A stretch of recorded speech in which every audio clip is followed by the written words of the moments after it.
Nous allons travailler sur les méthodologies qui s'offrent à nous pour concilier programme et patrimoine, comme l'a bien évoqué Manuel. Comment adapter l'un comme l'autre afin de garantir la réussite d'un projet. Alors pour parler de ce sujet, j'ai le plaisir d'accueillir auprès de moi Véronique Robin, qui est chef de projet immobilier, et José-Sophie Cor, qui est asset manager à La Poste Immobilier. Alors venez mesdames, faites attention, les fauteuils sont sur roulette.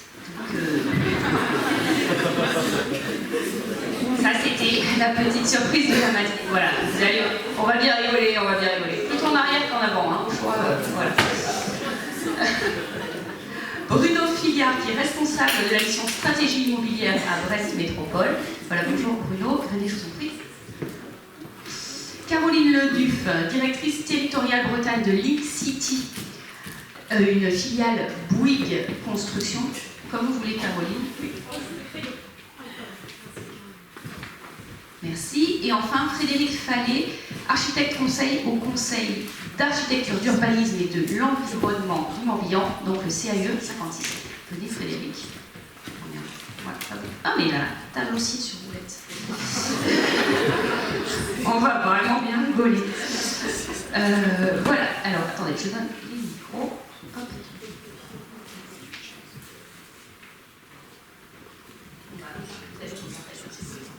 Voilà, alors nous allons commencer déjà par une présentation, alors non pas forcément de vous-même, mais au moins de vos projets, afin de voir comment est-ce que vous, chacun dans votre corps de métier, dans votre structure, vous travaillez sur cette conciliation programme et patrimoine. Peut-être que nous allons commencer par vous, mesdames, au niveau de La Poste Immobilier. Vous allez nous présenter un projet sur Vannes, je crois. C'est ça. Bonjour à tous. Donc, je vais peut-être vous dire quelques mots sur La Poste Immobilier. D'une façon générale, c'est la foncière du groupe La Poste qui développe, qui entretient et qui participe des stratégies financières des immeubles du groupe. La Poste, c'est 10 000 immeubles en France. C'est relativement important. C'est 300 millions d'investissements par an sur nos immeubles. Donc voilà, en quelques mots, et c'est près de 800 salariés. Donc l'idée, effectivement, au sein du groupe La Poste, c'est de valoriser ces sites, mais c'est également de trouver des nouveaux usages en fait, des bâtiments existants qui sont surtout en centralité de ville, très bien placés. Et pour le coup, on a énormément de surface vacante dans certains sites du fait de restructuration tertiaire de nos bâtiments. Donc ça rentre dans ce cadre-là, et nous, on réfléchit, ce sont souvent des beaux sites patrimoniaux. Vannes, malheureusement, c'est un bâtiment de 1958, je le conçois. Malgré tout, il est quand même ancré dans la vie des Vannetais, qui leur porte quand même un grand intérêt. Donc c'est vrai que ce bâtiment, la priorité que nous avions sur ce site, c'était de traiter la vacance, qui est de près de 2300 mètres carrés, ce qui est conséquent au cœur de ville. Un bâtiment très contraint, avec pas de parking, bien évidemment. C'était aussi compliqué, et pour le coup, on a réussi à développer donc, un changement d'usage qui est du logement et du coworking. Oui, bonjour à tous, j'accompagne José sur le projet de La Poste. Effectivement, on est là aujourd'hui pour vous parler d'un projet en cœur de centre-ville, à 25 Place de la République, un bâtiment R+4, qui était historiquement un bâtiment des TTT, que tout le monde a entendu parler auparavant. Et donc ce bâtiment R+4 est occupé en rez-de-chaussée par un bureau de poste et par le courrier et aussi par Orange, puisque les serveurs d'Orange sont dans le bâtiment. Donc ces locataires vont rester en place, et nous on va restructurer les 4 étages supérieurs. Donc comme le disait José, l'étage 1 et 2 en coworking et 3 et 4 en co-living. Donc on transforme ce bâtiment pour réduire la vacance et changer les usages. Merci beaucoup. Bruno Fillard, peut-être pour nous parler, alors là, peut-être pas sur un bâtiment, mais sur la politique générale à Brest Métropole, et puis comment est-ce que vous travaillez avec l'ensemble de votre parc, qui est quand même considérable sur la métro. Oui, alors, donc, moi je fais partie de la mission stratégie immobilière, petit service de Brest Métropole. On est 8 personnes à travailler sur l'élaboration des stratégies immobilières, sur le patrimoine immobilier public des 2 collectivités. Pour donner les ordres de grandeur, la ville de Brest et Brest Métropole sur son patrimoine public, c'est 1200 références bâtimentaires, environ 900 mètres carrés de biens. Je pense qu'il y a quelques chiffres clés qui sont là. Et donc, on fait tout un travail d'élaboration de schéma directeur immobilier. Et dans ce cadre-là, Je me permets de m'informer. Je peux vous lever peut-être Le tout, c'est de pas trop bouger, quoi. Pas trop. Voilà. Et donc, dans la démarche qu'on porte, en fait, c'est une démarche prospective. On part d'une situation immobilière existante, donc on fait tout un travail de diagnostic technique, énergétique, d'adéquation aux usages, notamment, qui est un sujet souvent mal connu au sein des collectivités, comment sont utilisés clairement les bâtiments publics. On caractérise à travers tout ce travail de diagnostic ce qu'on a appelé une dette technique, en tout cas pour le cas de la ville de Brest et de Brest Métropole. Les sous-investissements passés sur le patrimoine immobilier font que on cumule une dette qui nous met face à des murs d'investissement dans la gestion de notre patrimoine immobilier public, et ce qui questionne du coup l'ampleur de notre patrimoine et la façon dont on va pouvoir se réinterroger pour optimiser notamment ce sujet de nos mètres carrés, d'intensifier les usages, etc. Donc le travail, il est, comme je le disais, prospectif. On fait travailler les élus sur une ambition sur le patrimoine immobilier public de demain, comment vont évoluer les services publics pour mieux anticiper les investissements apportés sur ce patrimoine immobilier. On les fait travailler sur des dystopies, des utopies, de comment ils voient le patrimoine d'ici à 2040. Et donc on trace différents scénarios, un scénario idéal, des scénarios fil de l'eau. Qu'est-ce qui se passe si on continue comme on gère aujourd'hui le patrimoine immobilier, et puis trouver des scénarios intermédiaires. Donc, je vais laisser avancer Manuel si tu veux. Donc on travaille sur les sujets de contraintes, opportunités dans un aspect prospectif, tout l'ensemble des mutations sur les différentes politiques publiques. Sur le patrimoine immobilier, on a une grosse hétérogénéité de patrimoine immobilier public. On va des toilettes publiques, mais aux écoles, aux gymnases, aux médiathèques, aux bureaux. On a des gros équipements d'attractivité par ailleurs, côté métropole. Océanopolis, que vous connaissez peut-être, le Quartz, une salle nationale, des grandes halles. Donc, il y a deux stratégies qui se composent, l'une à la ville de Brest, l'autre à Brest Métropole. Il y a deux gouvernances politiques par ailleurs. Et donc voilà, on travaille voilà, sur ces sujets-là, si tu peux avancer. Et donc pour mener à l'élaboration de schémas directeurs immobiliers qui visent à poser des doctrines et des règles claires de gestion commune au sein d'une collectivité comme la nôtre. Brest Métropole et Ville de Brest, c'est 3500 agents, donc il y a beaucoup de monde qui travaille sur le sujet du patrimoine immobilier. Il y a des directions sectorielles en charge des politiques éducation, culture, sport, qui sont en lien avec les usagers. On a une direction patrimoine et logistique, et comment on concilie le sujet de la gestion soutenable de ce patrimoine immobilier public, en sachant que quand on commence à regarder les sujets de dynamique sociodémographique de la ville de Brest qui perd de la population depuis une vingtaine d'années, on est arrivé plutôt sur un plateau bas, se questionne aussi l'ampleur du patrimoine immobilier public face à ces dynamiques socio-démographiques.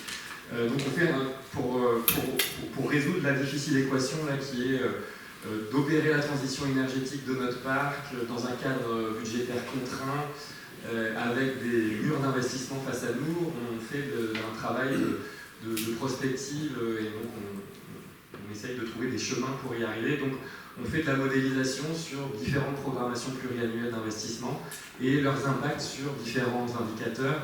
La dette technique que j'évoquais tout à l'heure, la trajectoire énergétique, donc la dette technique est en haut à droite, la trajectoire énergétique en lien avec les obligations du décret tertiaire de réduction des consommations d'ici à 2030, 2040 et 2050. Et puis on regarde aussi le sujet de la maîtrise de l'ampleur du parc. Là vous avez l'exemple du scénario fil de l'eau, la programmation pluriannuelle avec les sujets de gros entretiens, de rénovation et de valorisation ou déconstruction-reconstruction. L'impact de ça sur la dette technique en haut à droite, et puis la trajectoire orange en bas à gauche de la trajectoire énergétique qui est bien loin aujourd'hui d'une trajectoire compatible avec les objectifs du décret tertiaire qui sont représentés et du plan climat qui sont représentés par la partie bleue assurée. Et donc on a fait des études de sensibilité pour voir quel était l'impact de différents leviers pour maîtriser ce sujet-là, parmi lesquels la rehausse des enveloppes de gros entretiens renouvellement sur notre patrimoine immobilier, l'accélération des rythmes de rénovation globale par ailleurs, et puis le dernier, qui est celui qui intéresse, je dirais, dans le cadre de cette journée, c'est le sujet de la rationalisation des mètres carrés. Et donc si tu veux bien avancer, là vous avez l'exemple sur le levier du gros entretien renouvellement, quel impact ça peut avoir de rehausser les enveloppes de gros entretien renouvellement sur la maîtrise de la dette technique, sur l'évolution des consommations énergétiques, et bien évidemment on ne touche pas au sujet des surfaces à ce stade. Donc voilà, ça c'est le premier levier, si tu veux continuer. Et après il y a le rythme des rénovations. Si on accélère le rythme des rénovations, on voit l'impact conséquent que ça peut avoir sur la maîtrise de la dette technique, mais aussi sur le sujet, bien évidemment, de l'atteinte des objectifs du décret tertiaire et du plan climat-énergie territorial. Et le dernier, c'est celui de la maîtrise des mètres carrés. Vous voyez à droite la réduction de nombre de mètres carrés par optimisation du patrimoine immobilier. Et puis l'impact que ça peut avoir à la fois sur l'atteinte des trajectoires énergétiques et la maîtrise de nos mètres carrés. Je ne l'ai pas précisé, mais on est propriétaire à 80% de notre patrimoine immobilier public. Et donc, bien évidemment, si on rationalise et qu'on libère les mètres carrés, c'est autant de patrimoine qu'on n'a pas à entretenir en investissement et également en fonctionnement. Donc, voilà, nous on se questionne voilà, sur la façon dont on peut rationaliser ces mètres carrés. On fait beaucoup de passages, on décloisonne les réflexions. Dans une collectivité comme la nôtre, les raisonnements sur le patrimoine immobilier sont très cloisonnés. La direction des sports a son patrimoine des gymnases, celui des écoles, de l'éducation a celui des écoles, et très peu de passerelles sur ce qui se passe dans ces biens immobiliers. Et pour donner des exemples un peu concrets, quand on a fait un peu l'analyse de l'occupation de nos gymnases, on a 60 gymnases sur la ville de Brest, on s'est rendu compte que la pratique sportive qui prenait place au sein de ces gymnases ne nécessitait pas forcément 4 ou 5 mètres de hauteur sous plafond pour être pratiquée. Je pense à des sports plutôt de sport santé, yoga et autres, et qu'on avait peut-être d'autres solutions bâtimentaires à proposer au sein de notre patrimoine immobilier public. On pense à des salles de motricité dans des écoles, ouvrir les écoles le soir et les week-ends, ou dans des salles polyvalentes d'équipements de quartier et autres. Donc en portant cette démarche, voilà, on essaye de donner de la transversalité, fournir des outils, puisqu'on est un petit peu un assistant à maîtrise d'ouvrage interne à la collectivité pour poser l'état des lieux, se projeter et trouver des solutions collectives pour maîtriser notre patrimoine. Merci beaucoup Bruno. Ce que je vous propose, c'est qu'on parle tout à l'heure justement de mutualisation des ouvrages, de rationalité aussi du bâti. On va y revenir en essayant d'échanger avec les autres intervenants. Caroline Leduc, vous travaillez donc pour une filiale Bouygues Construction. Vous êtes à la tête d'un énorme projet sur Rennes. Est-ce que vous pourriez nous expliquer un petit peu comment vous conciliez donc, votre programme et le patrimoine, quand même l'hôtel-lieu à Rennes. Donc on n'est pas sur du petit bâtiment. Bonjour à tous. Oui, Caroline Leduc, donc je représente l'InCity, c'est la filiale de développement immobilier de Bouygues Construction, que certains connaissent peut-être, notamment à Brest, on a déjà travaillé régulièrement, on est aussi à Brest. Là, c'est l'exemple le Rennais, que beaucoup d'entre vous doivent connaître, de l'ancien hôtel-lieu, qui est en train de refaire sa vue depuis 2017. Je pense que c'est une belle illustration. Si on peut juste revenir sur la page de temps, merci beaucoup, c'est gentil. C'est un vrai défi pour le coup de concilier la réhabilitation avec changement d'usage. C'est vraiment ça la différence. Hein. On n'est pas sur une rénovation, on est bien avec un réno avec changement d'usage. Et comment on conserve le patrimoine, et comment on équilibre une opération immobilière aussi.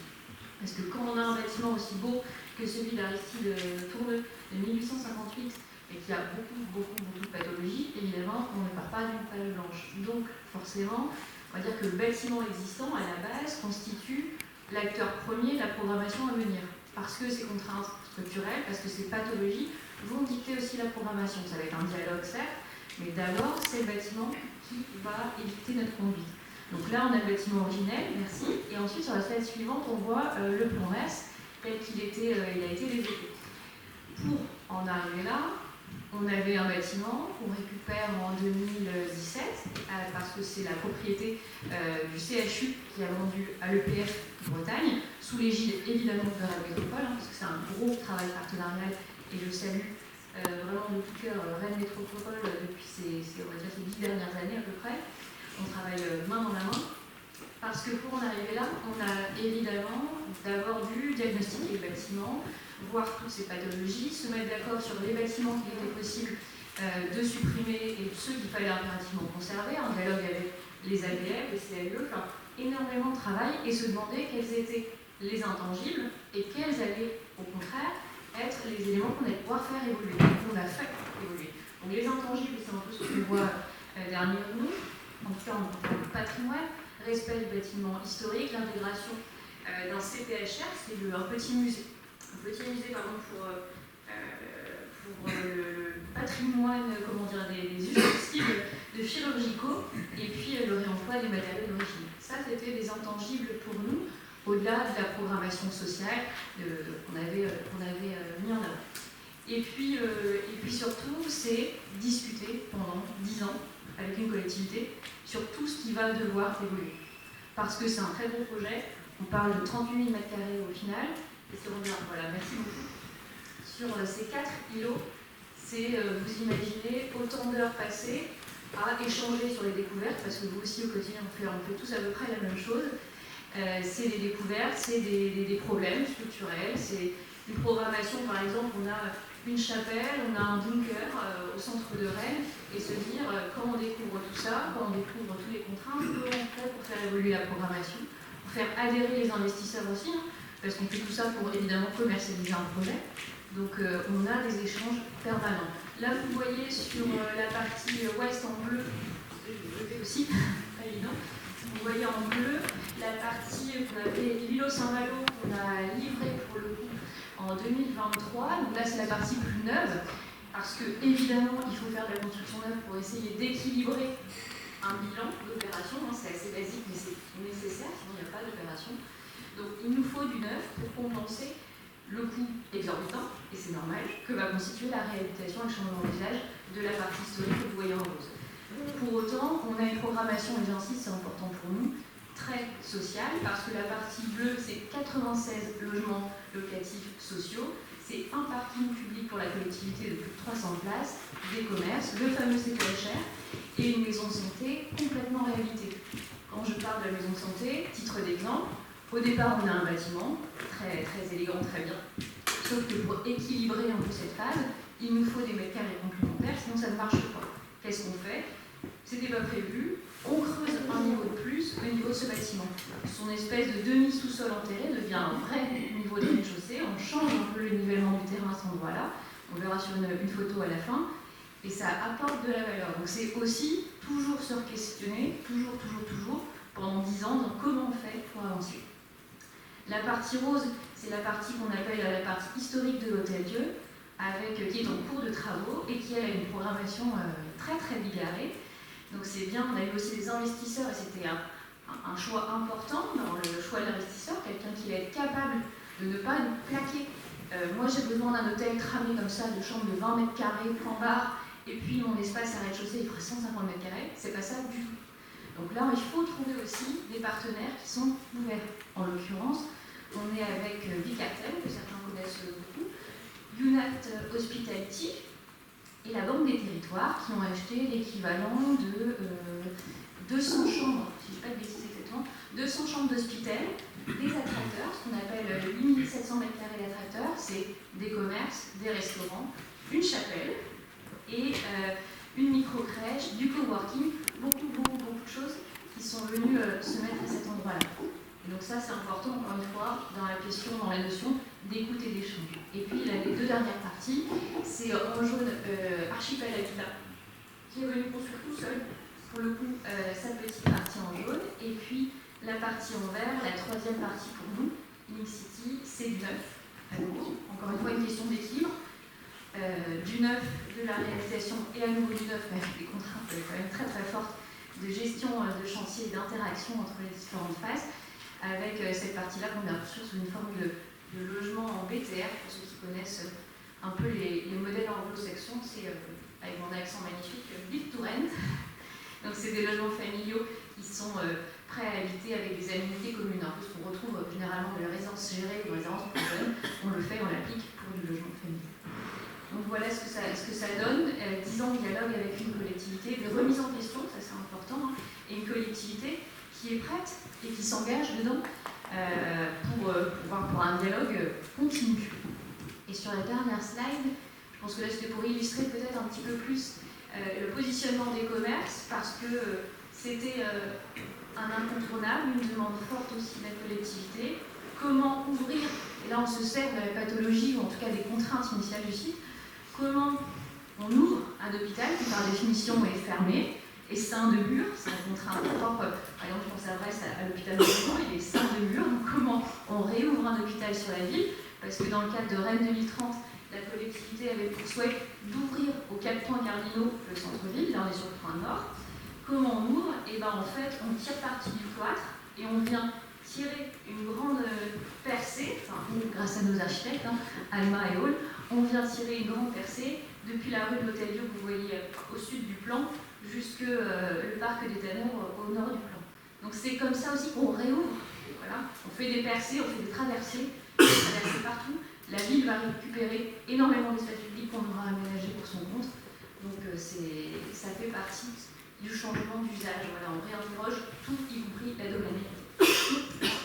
Et puis après, je crois qu'on a mis quelques petites images d'illustration où on voit un peu exactement les perspectives depuis les différents points de vue. Voilà. Excusez-moi, je suis un peu essoufflée, et tout va bien. Voilà. Et puis les perspectives donc, de la réhabilitation et du neuf, avec le petit bunker que vous voyez à droite, par exemple, encore une fois, à ce stade, en 2025, je ne sais pas exactement vous dire. On sait qu'on a un local vélo sur la partie haute du bunker, sur la partie basse, on est encore en réflexion. Est-ce que ce sera une champignon-nière? Est-ce que ce sera autre chose? On a tellement de contraintes techniques, là, il y a encore des variables d'ajustement. Et c'est ça qui est aussi passionnant. Merci beaucoup pour la présentation de ce projet. Alors, vous nous avez beaucoup parlé de... Ça va? Vous nous avez beaucoup parlé de travail avec les collectivités. Et justement, je voudrais voir maintenant avec vous, Frédéric Fallet, comment est-ce que le CAUE travaille avec les collectivités? Bruno Filière en a parlé également. Comment est-ce que vous les accompagnez? Comment est-ce que vous les conseillez? Voilà, quelle méthodologie vous mettez en place avec elles, s'il vous plaît? Bonjour à tous. Donc, je suis Frédéric Fallet, je suis architecte conseil au CAUE du Morbihan. Je vais vous faire une présentation rapide des CAUE en général et puis je vais illustrer justement cette méthodologie avec un exemple qu'on a eu. Donc c'est plutôt, nous, on travaille plutôt sur des petites communes, des petites villes, sur des programmes plus petits que ce qu'on vient de voir. Du coup. Donc, alors je vais me lever parce que c'est pareil, je suis pas très à l'aise sur le fauteuil à roulettes. Donc, les CAUE, bon, vous connaissez bien sûr la loi sur l'architecture de 1977 qui a créé pas mal de structures dont les CAUE. Sur la France entière, on a une couverture environ de 92 structures qui ont été initiées par chaque département a un CAUE, donc c'est initié par les conseils départementaux avec des missions publiques, des financements publics et puis un statut associatif puisqu'on met en lien les acteurs privés et les acteurs publics au sein de notre gouvernance qui est partenariale. Nos missions, donc là c'est vraiment les missions qu'on va retrouver dans chaque CAUE de France. Donc c'est le conseil aux particuliers, aux collectivités, la formation des élus locaux, l'information de l'ensemble des acteurs du cadre de vie, et c'est là où il va y avoir une différence entre chaque CAUE suivant les moyens qu'on donne à ces missions, informer ou sensibiliser. En tous les cas, les CAUE interviennent systématiquement en amont des projets et en dehors de toute maîtrise d'œuvre. C'est ce qui nous identifie par rapport à l'ingénierie publique, par exemple, ou par rapport aux interventions du privé.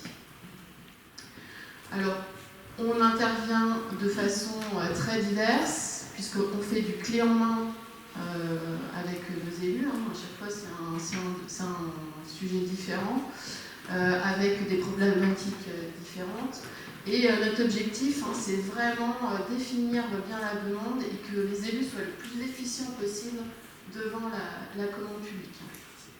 Donc là, on a fait un peu une décomposition de ce que vous connaissez bien, vous qui intervenez à différents moments du projet, sur différentes temporalités, que vous soyez acteur public ou privé. Donc nous, on intervient, donc, ce que je disais, en amont des projets, dans le cadre de nos études de faisabilité, de notre pré-faisabilité, pré-programmation. À chaque fois, on est vraiment très en amont. Ce qui nous intéresse aussi, c'est d'être en aval, c'est-à-dire qu'on aime beaucoup acculturer les élus avec des bâtiments qui sont déjà réalisés, qui ont des qualités en termes d'usage, mixité des usages, de matériaux, d'utilisation des matériaux, voilà. Et alors quand on accompagne un projet et qu'on peut le valoriser, alors là c'est vraiment le top. Donc voilà. Donc là c'est un peu qui est ça un peu nos conseils nous, au sein du CAE du Morbihan. Il faut savoir que le conseil particulier, ça représente 80% de notre temps de travail. Donc là, on retrouve des problématiques qu'on retrouve dans les politiques des petites villes de demain ou des programmes que vous connaissez bien. Donc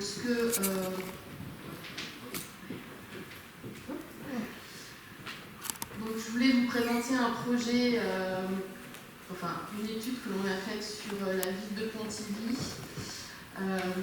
Donc c'est vrai qu'on est souvent face à des élus qui ont du patrimoine, qui sont déjà propriétaires ou qui font l'acquisition de patrimoine, notamment dans des stratégies foncières et qui ne savent pas vraiment quoi faire de leur bâtiment. Bon, là, c'est un bâtiment particulier. On était dans le cadre d'une vente de commerce dans une rue historique, la rue du Fil, qui est très connue à Pontivy. Et les premières questions des élus, c'était quelle perspective, quel usage pour ce bâtiment, quelle valorisation, parce que vraiment, il y avait une volonté de renforcer l'identité patrimoniale du centre-bourg. Mais bon, ils avaient quand même quelques idées.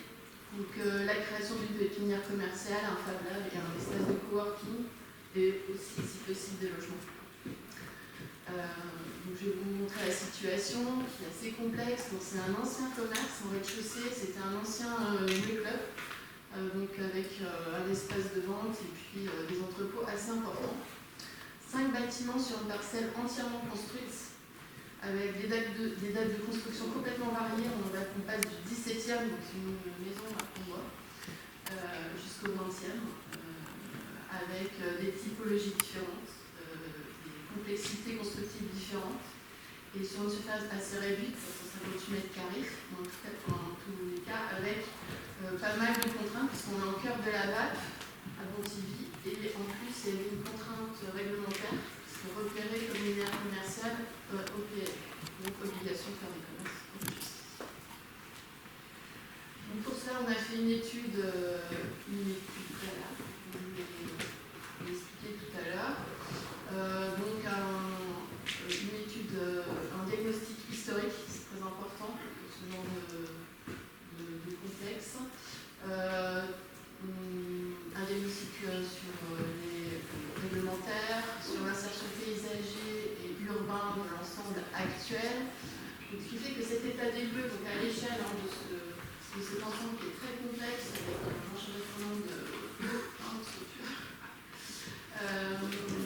Et puis l'analyse des besoins, elle a permis de mettre en relief les contraintes et de définir des enjeux, de définir des scénarios d'aménagement, qui a permis aussi d'alimenter un peu la réflexion des élus.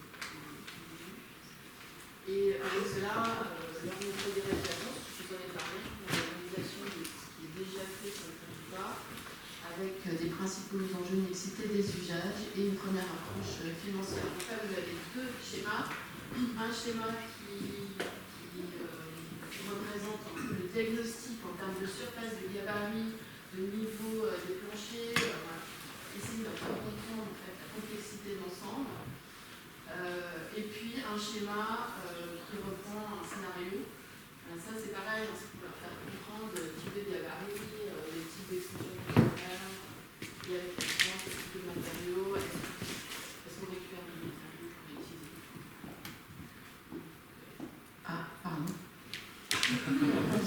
Vous m'entendez donc du coup? Tout petit détail. Ah, excusez-moi. Voilà ce que je pouvais dire. Alors, donc, pour finir, là, ouais, Coller sur le menton, ça c'est un petit truc pour ceux qui vont parler tout à l'heure. Vous collez sur le menton, vous bougez plus. Donc, pour finir, cette étude, à la fin de cette étude, on communique un livrable aux élus. Voilà, c'est important pour qu'on puisse, ensuite, ils puissent faire appel à une équipe de programmistes ou de maîtrise d'œuvre pour aboutir à leur projet et répondre à leurs besoins. Donc, je pourrais par la suite vous expliquer, vous expliquer plus en détail la méthodologie lorsque vous souhaitez. On va y revenir, Frédéric, avec grand plaisir. Merci beaucoup. Alors, maintenant vous avez eu un aperçu quand même assez important des programmes, des projets de chaque intervenant. J'aimerais qu'on revienne plus spécifiquement sur certains points, si vous permettez, et ensuite évidemment sur les arbitrages, parce qu'on a bien compris que la question était extrêmement complexe et qu'à un moment, il faut arbitrer, il faut faire un choix. Est-ce qu'on fait évoluer les usages, le programme? Est-ce qu'au contraire, on fait évoluer le bâti existant? Comment est-ce qu'on travaille là-dessus? Sur quelle articulation, en fait, plus spécifiquement, par rapport à votre projet, votre expérience, votre cœur de métier? Peut-être on va commencer avec vous, mesdames. Vous avez fait une présentation qui était assez succincte et j'aimerais qu'on revienne sur la méthodologie, si vous voulez bien, que vous avez adoptée donc vous aviez ce bâtiment existant, vous ne l'avez pas modifié dans sa structure, uniquement à l'intérieur. Donc comment est-ce que vous avez fait pour travailler sur les usages à l'intérieur? Oui, effectivement, on avait fait un choix de ne pas créer de surface plancher. On est dans un secteur patrimonial protégé, naval. L'OAP, je précise, je ne l'ai pas fait tout à l'heure, nous demandait de raser le bâtiment. Enfin, à l'origine, c'était des perspectives urbanistiques. Donc on a largement échangé avec la collectivité, avec la ville de Vannes, pour réfléchir en fait à des usages acceptables dans le cadre de l'action territoriale. Donc on n'a pas mis 10 ans, par contre on a mis un peu moins de temps, à peu près 2 ans. Donc il y avait aussi cette contrainte d'action territoriale, le prochain usage du bâtiment qui était acceptable pour la ville et pour aussi la poste immobilier en cas de ces activités. C'est vrai qu'on recherche des développements d'activités dans le cadre de bâtiments postaux. On crée des RSS, notamment des résidences services seniors comme à Brest, où on a livré dernièrement, Brest-Siam. On crée des résidences étudiantes, on monte des véhicules spécifiques. On peut imaginer faire des hôtels. Vous avez eu une ambition environnementale, énergétique très importante, avec des contraintes aussi, j'ai bien compris. Comment est-ce que vous avez arbitré? Est-ce que vous avez eu des surcoûts qui ont été compensés par d'autres opérations que vous avez abandonnées? Ou est-ce que dès le départ, vous aviez eu ce projet énergétiquement très ambitieux et vous l'avez maintenu et vous n'avez pas eu de surcoûts cachés? On a bien compris, c'est une réhabilitation en plus, donc il pouvait y avoir des surprises. Comment est-ce que vous avez géré et adapté votre budget? Alors, au sein d'un poste immobilier, c'est vrai que quand on est en phase projet, moi je suis asset manager, donc plutôt le côté financier, effectivement, des opérations, donc on va définir en fait un pré-programme et tout ça doit passer par des prévalidations au comité national avec des bilans promoteurs et beaucoup, nous en tant qu'asset, on ne fonctionne pas tout à fait comme on le fait en promotion et comme je le faisais en promotion. On fait des cash flows en fait, qui définissent une valeur entrée d'immeuble qui est plutôt une valeur rénale et puis qui tient compte aussi de nos valeurs comptables, nos VNC, par rapport aux investissements qu'on fait sur l'immeuble. Et ensuite, on va définir donc, la programmation, nos futurs preneurs. Alors nous, on ne cède pas de patrimoine, pour le coup, sur le bâtiment de l'HP, on reste propriétaire. Et donc, nos preneurs vont être nos locataires. Et donc, du coup, je mets en place des flux financiers sur les loyers perçus pendant la durée assez longue, de 6 à 9 ans, en fait, c'est un peu plus long que sur 11 ans. Et donc, c'est le véritable cash flow que je réalise et je calcule les flux financiers d'opération en rentrant des coûts d'opération, du GRGE, enfin tout ce qui va dans les lignes de bilan promoteur. Mais je définis une valeur de sortie de l'immeuble par capitalisation. Donc pour le coup, pour avoir une idée en fait, de la valeur d'entrée de mon bâtiment de l'HP, il n'y a pas de secret, hein, il était plutôt valorisé de l'ordre de 2,5 millions en l'état actuel des occupations, à savoir qu'il n'y avait pas grand-chose. Donc pour le coup, assez peu de flux financiers, et en sortie, je suis à plus de 7 millions. Donc ça me donne quand même une valorisation de l'immeuble assez intéressante, et ce qui me permet de demander à ma direction générale des montants d'investissement pour monter l'opération. Et puis, il faut vraiment que ça rentre dans des piliers et des actions en fait, qui sont au sein du groupe La Poste. C'est que le pilier énergétique et décarbonation, ça c'est un incontournable en fait. Hein. C'est une obligation, ça fait partie de nos piliers. Et aussi de créer des logements pour jeunes actifs ou seniors ou étudiants. C'était aussi une demande. Je ne peux pas faire autre chose que les piliers qui sont définir la stratégie postale. Et bien sûr, garder les occupations postales pérennes en pied d'immeuble avec des loyers constants. Parce qu'effectivement, mon bilan d'opération va définir des montants de loyer qui restent acceptables. Aujourd'hui, par rapport aux études de marché, je suis en dessous des valeurs locatives de marché, ce qui permet aussi à nos preneurs de faire de belles opérations. Aujourd'hui, on tient avec Véronique les cordons à bourse de façon très rigide, effectivement. On n'a pas envie de repasser en signe, en fait, et repasser sur des appels d'offres et des contraintes à achat qui sont assez lourdes hein, dans un établissement comme le nôtre et dans notre groupe. Donc pour le coup, c'est très rigide, mais on maintient le cap et on est dans l'enveloppe budgétaire, donc on a réussi à tenir ça encore d'une main de maître. Après, c'est pas fini. Hein. Mais pour le coup, jusqu'ici, tout va bien. Jusqu'ici, tout va bien. Ça part de là, ça part de là. C'est ça. Ok, merci beaucoup. Bruno, comment est-ce que vous montez vos programmes économiques dans une collectivité avec des contraintes budgétaires qui ne vont pas forcément dans le bon sens depuis quelques années? Est-ce que vous comptez aussi, je ne sais pas, sur la valorisation du bâti pour faire passer des programmes ou la vente d'autres bâtiments, puisque vous disiez il y a une vacance qui est de plus en plus importante avec les critères sociodémographiques qui sont en baisse hein, sur la région. Comment est-ce que vous travaillez, comment est-ce que vous financez vos programmes? Alors, pour juste revenir sur vos propos, alors la vacance, en tout cas sur le patrimoine immobilier public dont on s'occupe, il est plutôt sous-occupé que vacant entièrement. Aujourd'hui, en tout cas, le patrimoine immobilier vacant de la collectivité, quand il est vacant, c'est qu'il est dans un état de vétusté très avancé, et donc nécessite de réinvestir fortement dessus pour pouvoir le réoccuper. Donc nous, notre sujet, c'est effectivement ce patrimoine sous-occupé et qui n'a pas forcément... quand on va dans ce patrimoine-là, on n'a pas forcément l'impression qu'il est sous-occupé. Pour donner un exemple, on a une partie de nos groupes scolaires qui sont à 50% de leur capacité d'accueil en termes de nombre de classes. Quand on laisse une école avec des effectifs en baisse et des nombres de classes en baisse, de toute façon, les écoles se réapproprient les espaces et donc on n'a pas forcément cette sensation que le bien est sous-occupé, mais en fait, quand on voit des écoles, pour le coup, qui sont pleines comme des œufs avec un nombre de classes et un nombre d'élèves très fort, et qu'on commence à faire des ratios de nombre de mètres carrés par élève, etc., on se rend compte que tout le monde n'est pas logé à la même enseigne, tous ces sujets après d'optimisation.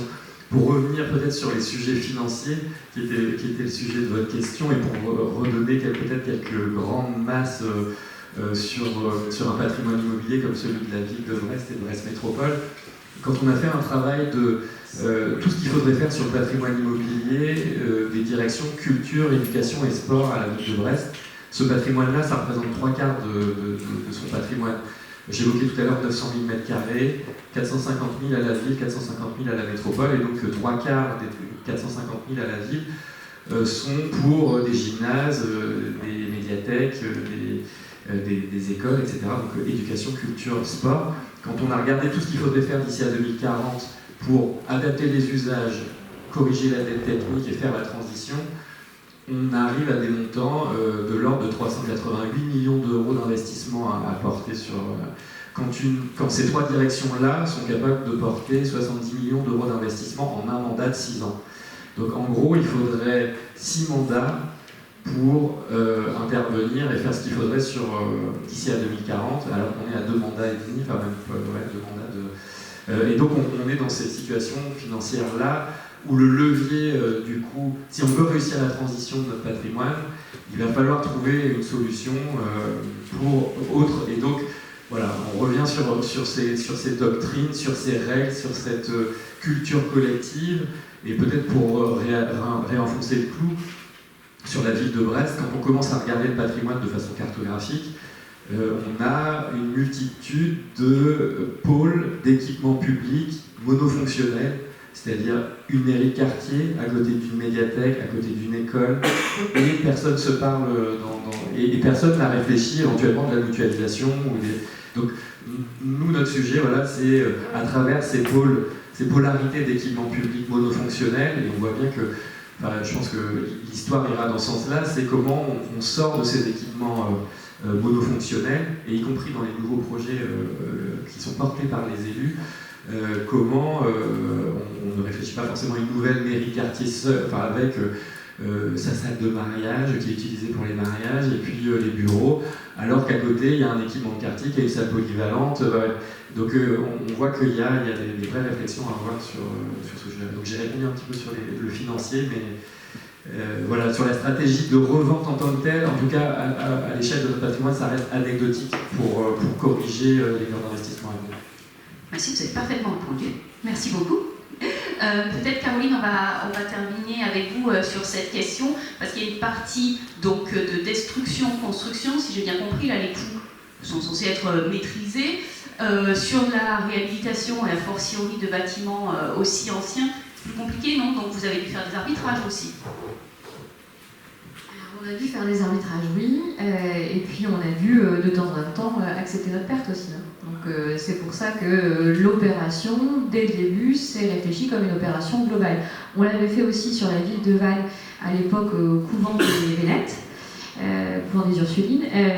On avait la réhabilitation donc, de ce couvent qui datait du XVIIe siècle, si je ne dis pas de bêtises, réhabilité en résidence service senior, avec une partie neuve, mais construction neuve. Donc, c'était justement l'équilibre entre la réhabilitation et le neuf qui permettait de tenir une opération, parce que si on était sur la seule restructuration d'un bâtiment historique, j'en insiste, d'un bâtiment très ancien, avec beaucoup de contraintes, ce n'était pas tenable. Donc là, de la même manière, c'est réfléchir de manière globale à l'opération et ne pas se concentrer sur l'unique réhabilitation. Donc voilà, il ne faut pas siloter, encore une fois, la seule réhabilitation, sinon on la résolve toute seule, et c'était ça qui était important aussi à faire valoir en interne au sein du groupe Bouygues, et ce que Bouygues réalise régulièrement, c'est on ne résolve pas qu'à l'aune de la réhabilitation. Sinon, il n'y a pas d'équilibre.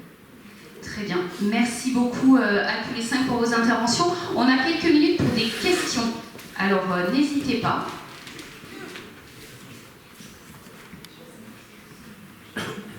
Madame, je vous en prie. Julie Poisson de la Fédération bretonne des filières biosourcées. J'ai 2 questions, une question technique. Vous avez tous présenté des opérations de rénovation passionnantes, des belles opérations. Je voulais avoir votre avis sur la notion de curage. J'entends beaucoup des conseils de dire au niveau sécurité, on a le diagnostic énergétique, structurel, et en complément, on conseille vivement pendant les phases d'études de faire un curage.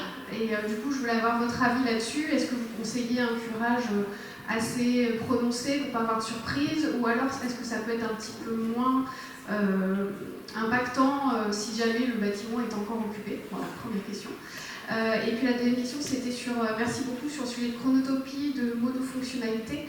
Moi, ça fait un petit moment, il y a un sujet qui me tracasse, c'est sur les écoles, on a les écoles, on a les garderies, tout ce qui est périscolaire, ça ne fonctionne jamais en même temps, et on a 2 bâtiments, on dédouble les surfaces, et je voulais savoir s'il y avait des réflexions à ce niveau-là également. Merci. Merci beaucoup, madame. Alors, peut-être sur les curages, Caroline, vous commencez, Bruno, ensuite... sur les écoles, c'est pour vous.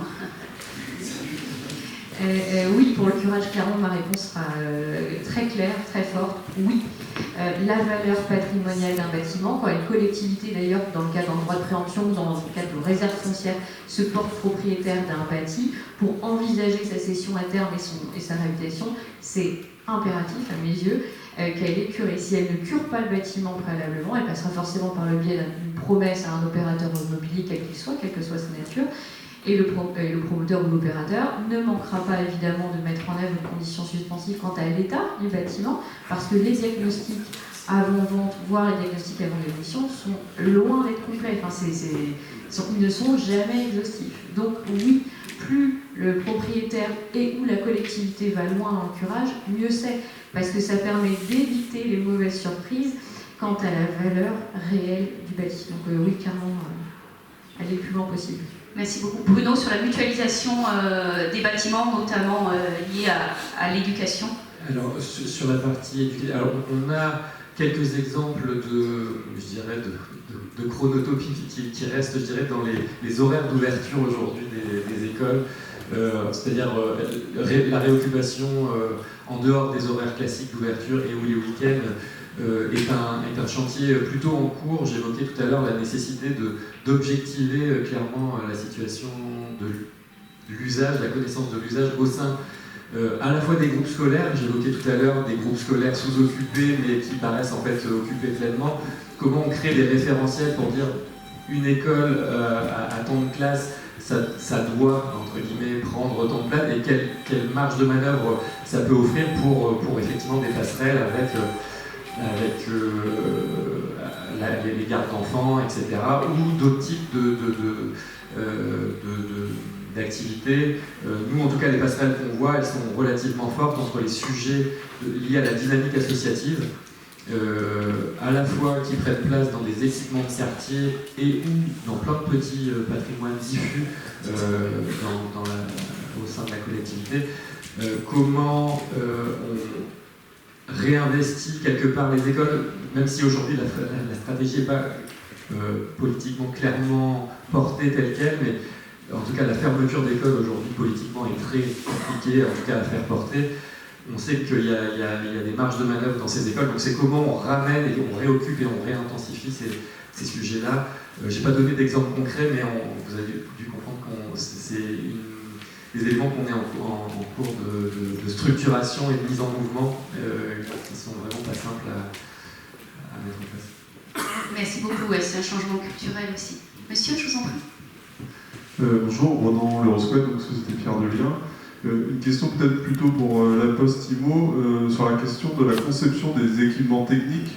Là, vous avez dit que vous gardez la maîtrise d'ouvrage sur l'ensemble de l'immeuble. Du coup, comment vous envisagez tout ce qui est production de chaleur et toutes ces choses-là? Est-ce que c'est vous qui gardez l'ensemble de la maîtrise? Est-ce que vous mettez des GTB? Ou alors, est-ce que vous avez d'autres exemples de bâtiments où vous partitionnez et ensuite il y a différents propriétaires in fine, et comment se fait la conception de tous ces équipements techniques qui ne sont pas forcément faciles à gérer? Merci. Alors sur le projet de Vannes, donc, on est effectivement propriétaire du bâtiment. La force de la Poste, c'est qu'on a créé une association qui nous permet d'avoir un AMO de façon durable sur nos projets depuis quelques années. La Poste a créé un groupement et un accord, une société qui s'appelle Terre Sereine, qui est l'alliance de la Poste, EDF et Dalkia, et qui travaille massivement à la décarbonisation de son patrimoine. Et donc en ce sens, on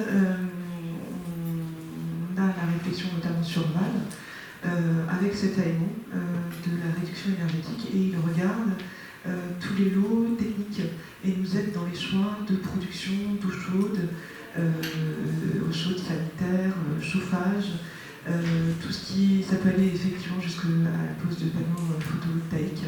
Donc il nous aide en fait dans la décision sur ces sujets-là. Merci. Vous avez eu la réponse à votre question? À moitié.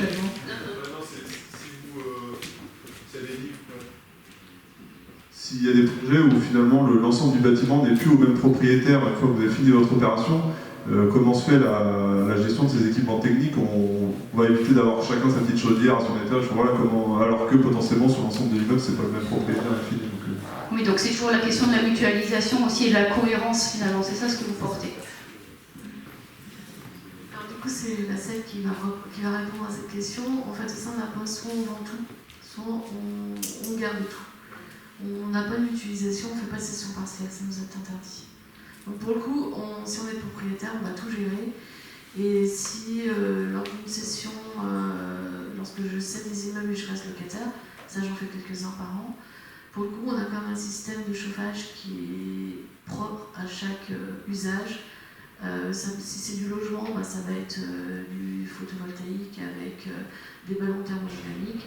Sur mon bureau de poste va garder sa chaudière à pellet ou autre en fait. Mais en clair, on a déjà très décarboné le parc depuis à peu près 5-6 ans. Donc on va garder nos systèmes de chauffage au bureau de poste et ensuite les étages seront gérés par l'investisseur. Mais effectivement, il y a une GTB qui est mise en place sur tous nos immeubles aujourd'hui, depuis longtemps. Merci beaucoup. Oui, Caroline. Attendez. À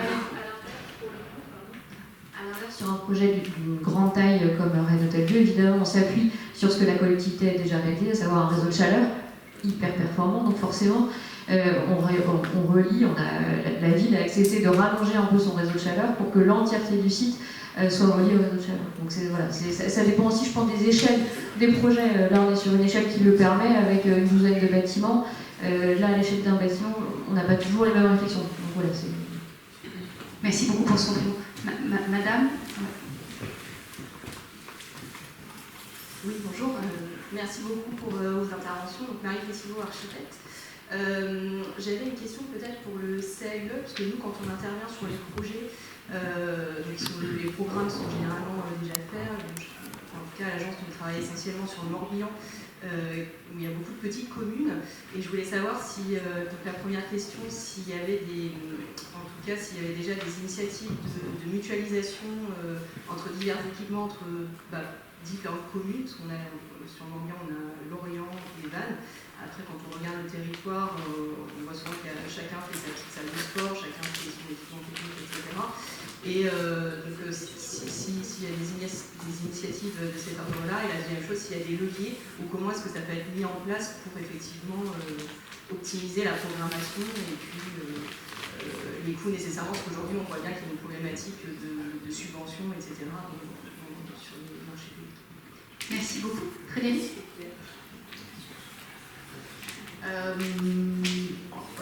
Sur la mutualisation entre communes, donc c'est ça votre question.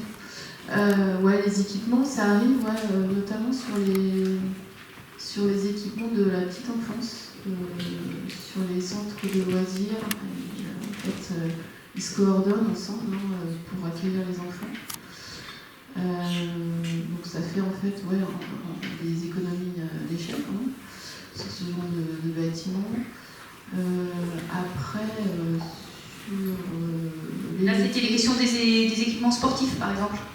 Il y a de la mutualisation sur les petites communes? Ben oui.